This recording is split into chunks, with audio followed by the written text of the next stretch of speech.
Well, I think the key to, finding your gym or academy to train at, one, do they reinvest money into the equipment and coaches? You know what I mean? That, to me, that's a number one. It's prize fighting. Everyone's trying to churn a profit, right? So are you reinvesting? That's the biggest thing for me.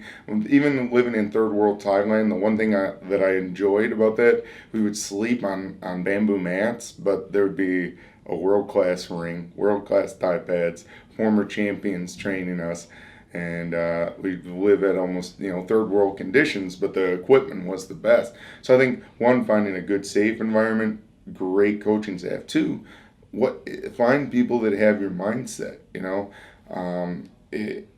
Me, I'm not the mindset for everyone, but neither is Greg Jackson, neither is, say, Rafael Cordero, neither is Javier Mendez. These are just, Ray Longo. These are all my personal friends that I have deep respect for. Each school has its own culture, and find the culture that works for you.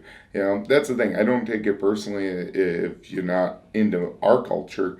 Find the culture that works. I mean, and the biggest thing, like, I think the neat thing at our academy, I don't have any heavyweights here. We used to have a few, but we really were always limited with training partners, so we don't have a lot of heavyweights. Our specialty right now is 125 to 170. We have tons of guys in between that weight, and it makes it really easy because we can split our team almost like the Ultimate Fighter into, the small 45s can go here, and the bigger 45s can go, kind of the early seasons of the Ultimate Fighter, we can do a split of sparring and groups and things of that nature, and it just happenstance here at our team, it was by accident we have those weights. That being said, find people that have experience. Find people that can give you a well-rounded environment.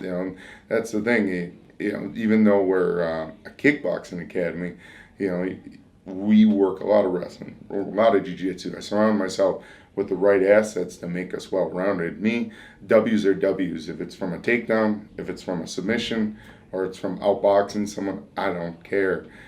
That's the biggest thing. And the other thing too is find, I know it's hard if you're the guy who's never produced someone, but if you're looking to fast track your career, go right away to the House of Champions. That's what you're going to do the best. That's what I did when I went to Thailand. I went to one of the best camps ever in Sityodtong. I tried a gym for 2 days before that, and it was a terrible experience. I won't say the gym in Bangkok, terrible. I go to Sityodtong, and I had an incredible experience. Same thing, we want to find people that can fast track your career. Because you know what? My biggest advice to every athlete, tick-tock, tick-tock. The clock is ticking. You only have so many years as a youthful person, man or woman, in the sport that you can, gain success.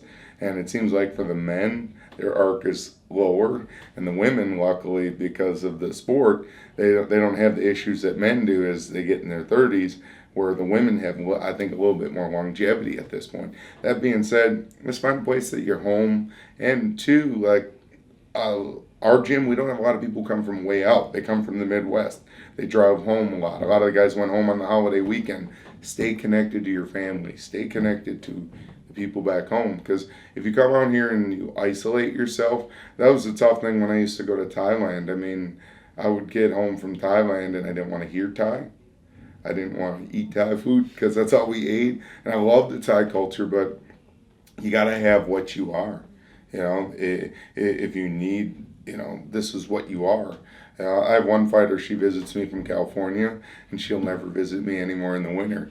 She surfs every day, and, if it's warm weather, if you're from the Midwest, or, because if you're not happy as a person, you won't be happy as a fighter. They say, yeah, you got to struggle. Yeah, struggling's all part of this, but when you get out of the gym and you're not happy outside the gym, there's no payoff to take the struggle. You know what I mean?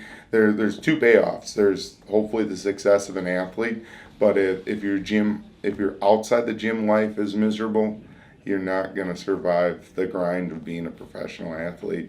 So that's, a lot of the guys do go home, and I have a lot of guys from Iowa who will do long weekends, just to see family, stay connected. I mean, I think it takes a lot of moral and emotional support in this sport. The injuries, the setbacks. I mean, so that's my biggest thing. You find a place to, and that also too. I mean, the cost of doing business.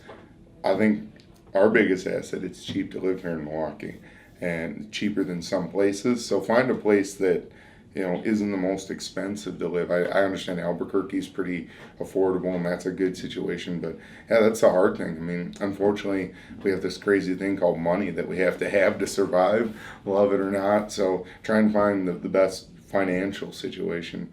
And as well, I mean, if you have a type of fighter that you like to fight and that gym's produced it, I mean, do it. I mean, look at Novo and Eal. They produce a type of fighter. Shootbox did back in the day. Militich did back in the day.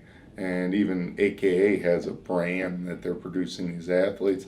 And so try and find what you want to become, and go become that there. Because, sometimes the biggest disconnect you can have with someone is, well, I want to be this type of fighter. Yes and no. I mean, we're open somewhat, but you look at the type of fighter we're producing. That's really kind of the brand we produce, if that makes sense.